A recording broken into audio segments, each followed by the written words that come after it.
Break के बाद आपका स्वागत है। आईपीएल 2025 का खिताब किसके नाम होगा, इसका जवाब आज हमें मिल जाएगा। रॉयल चैलेंजर्स बेंगलुरु और पंजाब किंग्स के बीच अहमदाबाद के नरेंद्र मोदी स्टेडियम में यह फाइनल मैच खेला जाएगा। तो नरेंद्र मोदी स्टेडियम के बाहर किस तरह का मूड है, क्या माहौल है, कितना उत्साह है फैंस में, ये जानते हैं। सीधा हमारे साथ जुड़ गए हैं हमारे सहयोगी केतन बताएं, आप बाहर मौजूद हैं, फैंस में कितना उत्साह है, किस तरह का रोमांच है, बताएं। देखिए उत्साह, देखिए यहाँ पर मैं कैमरामैन को बोलूंगा कि सब यहाँ पर आरसीबी कर रहे हैं, लेकिन पंजाब भी इस वक्त फाइनल में है, लेकिन 10 में से 8 फैन है वो आरसीबी के हैं। अब देखिए कि एंट्री शुरू हो गई है और 6 बजे शंकर महादेवन की धुन के साथ इस आईपीएल फाइनल का जंग शुरू हो जाएगा। अब विराट कोहली जीतेगी कि उसके सामने पंजाब जीतेगा, वो एक बहुत बड़ा सवाल होगा। आइए हम यहाँ के जो फैन है आरसीबी के और अलग अलग टीम के, उनसे हम बात करते हैं। बताइए आप किसको सपोर्ट करने आए हैं यहाँ? One and only team RCB को हम यहाँ पे सपोर्ट करने आए हैं और वो 100% डेफिनेटली जीतने ही वाली है। छोटी फैन है, कौन जीतेगा आज? RCB forever. इस साल का नाम आरसीबी जीतेगा। One man king Kohli, Virat Kohli, RCB. Punjab तो है, पंजाब भी तो है। नहीं, इस बार इस साल का नाम है।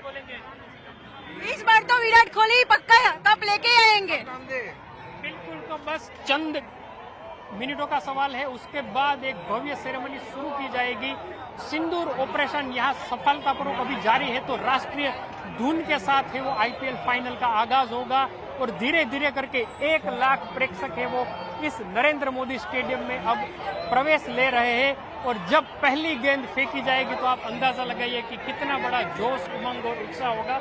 लेकिन जो जीतेगा वही इस साल का चैंपियन होगा। जी शुक्रिया केतन, आपने काफी अच्छी तस्वीरें दिखाई। खासतौर पर आरसीबी के फैंस काफी उत्साहित दिखाई दे रहे हैं और जिस तरह से केतन बता रहे थे कि 6 बजे इस फाइनल मुकाबले का आगाज हो जाएगा। काफी दिलचस्प रहेगा कि इस बार आईपीएल 2025 की ट्रॉफी कौन सी टीम लेकर जाती है। चलिए बढ़ते हैं आगे और आपको बता दें, टूरिज्म और हेल्थ सेक्टर के लिए एक अच्छी खबर है। सूत्रों के मुताबिक होटल्स और हॉस्पिटल्स जैसे कुछ चुनिंदा सर्विसेज को म्यूचुअल क्रेडिट गारंटी स्कीम के दायरे में शामिल किया जा सकता है। इससे इन बिजनेसेस को आसानी से फंडिंग मिल पाएगी। घरेलू मैन्युफैक्चरिंग को बढ़ावा देने के लिए ये स्कीम इसी साल जनवरी में लॉन्च की गई थी। डिटेल्स ले लेते हैं आलोक प्रियदर्शी से। तो आलोक बताएं, क्या जानकारी मिल रही है आपको? बिल्कुल, देखिए देश में मैन्युफैक्चरिंग सेक्टर को बढ़ावा देने के लिए सरकार ने इस साल जो एक mutual credit guarantee scheme launch की थी, इसका दायरा बढ़ाने पर विचार चल रहा है। सीएनबीसी आवाज को सूत्रों से जानकारी मिली है कि हेल्थ और टूरिज्म जैसे कुछ चुनिंदा सेक्टर को इस स्कीम में शामिल किया जा सकता है ताकि लोकल मैन्युफैक्चरिंग को और बढ़ावा दिया जा सके। दरअसल जो माना जा रहा है कि इस सेक्टर में जो खासतौर से इन्वेस्टमेंट होता है उसमें हैवी मशीनरी, अप्लायंसेस और स्पेशलाइज्ड बेड जैसी चीजें होती हैं जो कि लोकल मैन्युफैक्चरर से ही अक्वायर किया जाता है। लिहाजा सरकार को लगता है कि अगर इन सेक्टर्स को भी इस स्कीम में शामिल किया जाता है तो ये सेक्टर्स को आसानी से कर्ज मिल सकेगी और इन तमाम चीजों में अगर वो इन्वेस्ट करते हैं तो इससे लोकल मैन्युफैक्चरिंग को बूस्ट मिलेगा। दरअसल इस स्कीम को इस साल के शुरुआत में यानी कि जनवरी में लॉन्च किया गया था, जिसमें 100 करोड़ रुपए तक का लोन देने की व्यवस्था की गई थी। और इस स्कीम की खास बात यह थी कि शुरुआती जो पहला साल है उसमें कोई भी ब्याज नहीं लगता था और उसके बाद अगले 3 साल तक सिर्फ 1.5% का ब्याज देना पड़ता है और ये स्कीम पूरी तरह से कोलेटरल फ्री है। तो कुल मिलाकर जो मैन्युफैक्चरिंग सेक्टर्स को लेकर सरकार स्कीम लेकर आई थी उसमें कुछ सिलेक्टेड सेक्टर्स को शामिल करने पर विचार चल रहा है। डीपीआईटी की इस प्रपोजल पर वित्त मंत्रालय विचार कर रहा है। शुक्रिया आलोक इस पूरी जानकारी के लिए।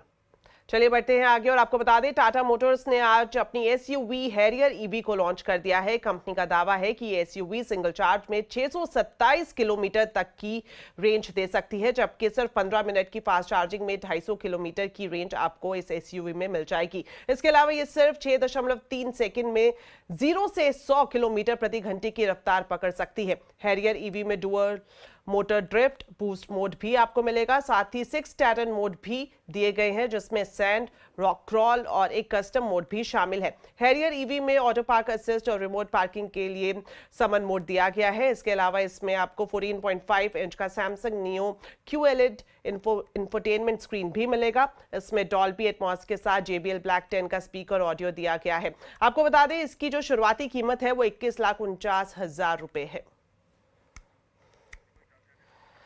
तो बुलेटिन में फिलहाल इतना ही, लेकिन जाने से पहले आपको बता देते हैं आज के कंज्यूमर अड्डा के टॉपिक के बारे में। 10 मिनट में डिलीवरी करने वाले जेप्टो के गोदाम में फफूंद लगी चीजें बरामद हुई है। तो क्या क्विक कॉमर्स प्लेटफॉर्म पर पैसे बचाने के लिए कंज्यूमर के साथ गड़बड़ी की जा रही है? कंज्यूमर अड्डा में आज हम इसी पर ही खास चर्चा करेंगे। शाम को 5:57 पर जरूर देखिए 10 मिनट में डिलीवरी, हड़बड़ी में गड़बड़ी।